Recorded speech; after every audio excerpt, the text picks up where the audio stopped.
after that? I wouldn't say that I approached anything any differently than I have done for the past 3 years.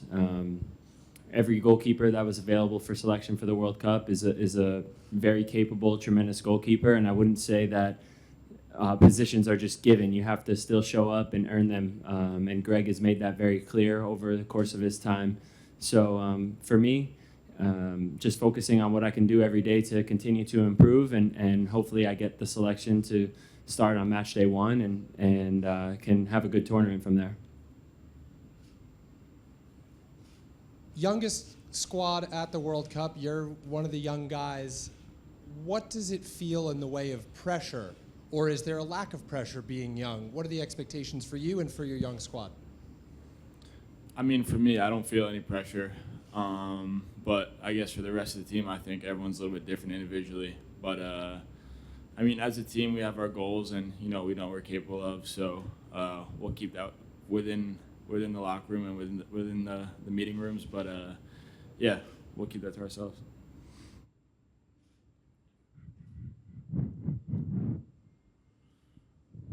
Hi, this is for Gio as well. We are live for South America, mainly Argentina. Regarding your roots, first, if you speak Spanish, some words or nothing?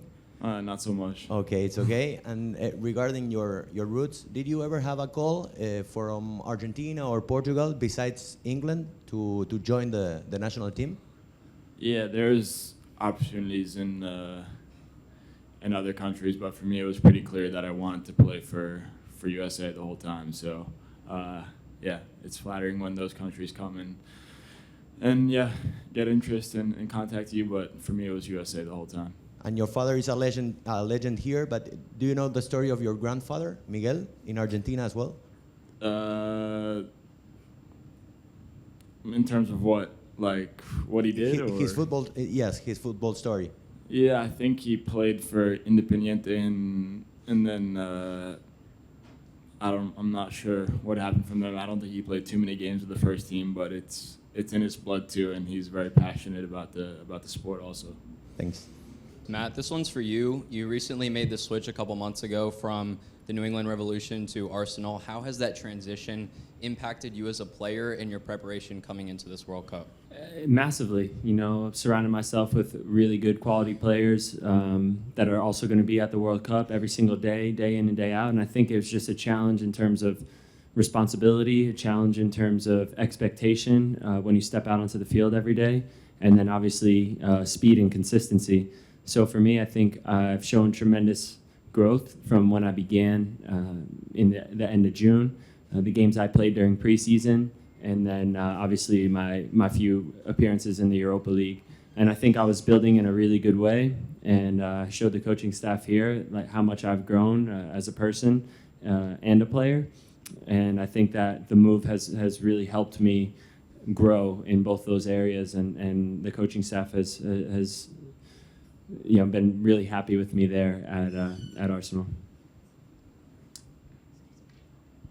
Hi, Charlene Gubash from NBC News, and I wanted to ask you all generally, how do you feel about your chances against London? And the second question is, regarding Iran, with everything going on in that country, does that affect the way you look at the game or feel about the game? So yeah, I mean, we're going to take things one game at a time. So we're not going to look past, our first game against Wales, and I think everything is important to take things one step at a time. And then, in general, I think that you're looking at a team that, although like was said before, we're an extremely young team.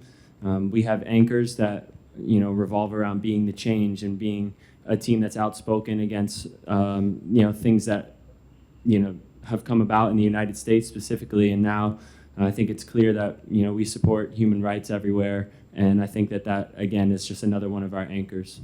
Sam Borden from ESPN. Gio, there haven't been too many instances where you guys have had everybody healthy at the same time, all the sort of the weapons that you guys have. What does it feel like to come into this World Cup and feel like you have everybody that you'd want on the field?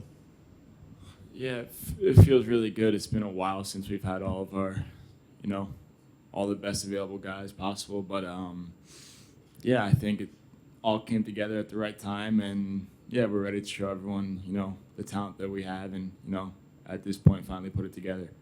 Matt, you haven't played since October 20th, I guess, a match. So how do you feel in terms of rhythm? Yeah, I feel great. Obviously, injuries happen. I missed a few games because of that. And it was the first muscle injury of my career. So I was a little frustrated at the timing, obviously. But, when you're this age, I know who I am as a person. I know who I am as a goalkeeper. I've been through a lot of things on the field and off the field. I have so much life experience as well as playing experience.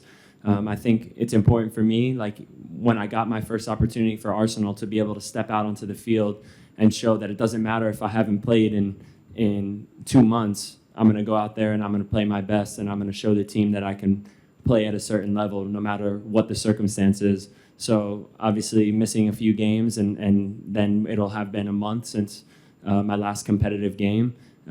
I think I waited longer before my first couple games, and so it is what it is. It's experience that I've been through before, and I'm just super hyper focused on getting back out there, representing my country, and playing to my absolute best. It's impossible not to think back in September when the nightmare starts for you at San Salvador. At any point of that journey, did you doubt on being here today at the World Cup? No. Yeah, no. No. That's all, I guess. No. I knew I'd find a way to make it back at some point, so I'm here now and I'm happy. Thanks, guys. Thank you.